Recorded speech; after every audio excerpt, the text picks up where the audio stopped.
बिगड़ती हुई कानून व्यवस्था ये पिछले 2 महीनों से मैं ज्यादा सुन रहा हूं।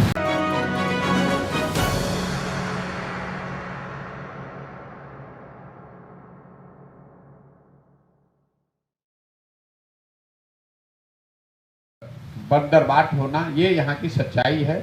जो 3 शब्द मैं फिर से दोहरा देता हूँ, अफसरशाही से परेशान जनता, सरकारी विभागों में फैला हुआ भ्रष्टाचार और योजनाओं में काटे जाने वाला पीसी, ये 3 सबसे ज्यादा सुने जाने वाले शब्द हैं।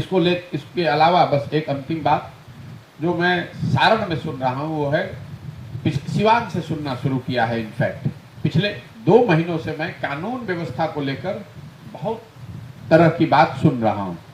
जब मैं चंपारण से चलना मैंने शुरू किया था अक्टूबर से, तब लोगों के मन में ये आशंका होती थी, इक्का दुक्का लोग बताते थे कि ये महागठबंधन की सरकार बनी है तो कानून व्यवस्था की स्थिति बिगड़ सकती है।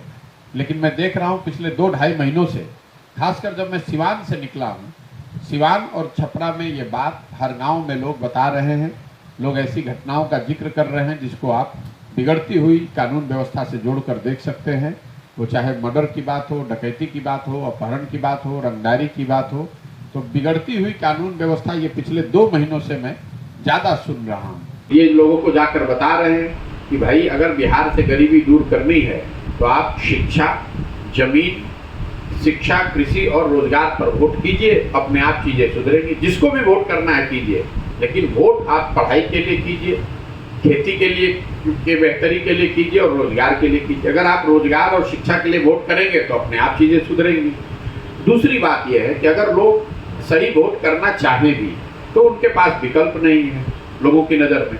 तो जन स्वराज ये प्रयास कर रहा है कि समाज की मदद से वो विकल्प बनाया जाए, ऐसे लोगों को ढूंढ कर निकाला जाए जो जनता की नज़र में सही विकल्प हो सकते हैं। और तीसरी बात, अगर लोग तैयार हो जाएं, उनके सामने एक सही विकल्प भी हो और वो चुनकर आ भी जाएं, तो उनके पास एक सोची समझी जमीन को समझकर एक बनाई हुई एक योजना होनी चाहिए। तो जन स्वराज का वो तीसरा उद्देश्य है कि आने वाले 10 साल में बिहार को 10 अग्रणी राज्यों में शामिल कराए जाने के लिए शिक्षा के क्षेत्र में, कृषि के क्षेत्र में, चिकित्सा के क्षेत्र में, उद्योग के क्षेत्र में, सामाजिक न्याय, शहरीकरण, ग्रामीण विकास के क्षेत्र में क्या काम होना चाहिए, ये 10 साल की एक योजना हो।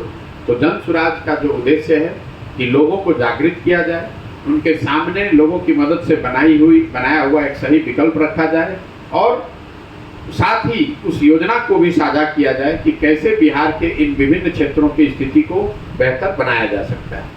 जन स्वराज सर चुनावी मैदान में उतरने के लिए तैयार नहीं क्या? जन स्वराज जो है का न मिलना, बिहार में जब हम लोग पिछले 5-6 महीनों से पैदल चल रहे हैं तो ये वो समय है जब धान की कटाई हुई है और गन्ने की कटाई हुई। ज़्यादातर लोगों ने 90% से ज़्यादा लोगों ने ये बताया कि धान उन्होंने 1200 रुपये से 1500 रुपये क्विंटल के दर से बेचा है, जबकि धान का सरकारी समर्थन मूल्य है 2050 रुपया। लेकिन चूंकि समर्थन मूल्य पर सरकारी खरीद की कोई व्यवस्था यहाँ है नहीं, इस वजह से ज़्यादातर लोगों को अपना उपज समर्थन मूल्य से बहुत कम दाम पर बेचना पड़ा है। पिछले 10 वर्ष में, ये आंकड़ा भी याद रखिए, पिछले 10 वर्ष में बिहार में सिर्फ 13% धान ही समर्थन मूल्य पर खरीदा गया है और गेहूं के लिए ये प्रतिशत है 1% गेहूं समर्थन मूल्य पर खरीदा गया है। हम लोग यहाँ बैठकर पंजाब के किसानों की खुशहाली की बात करते हैं, तो आपके ध्यान के लिए बता दूं, पंजाब में 70% गेहूं और धान समर्थन मूल्य पर खरीदा जाता है, बिहार में 13% और 1%। अब इसका आर्थिक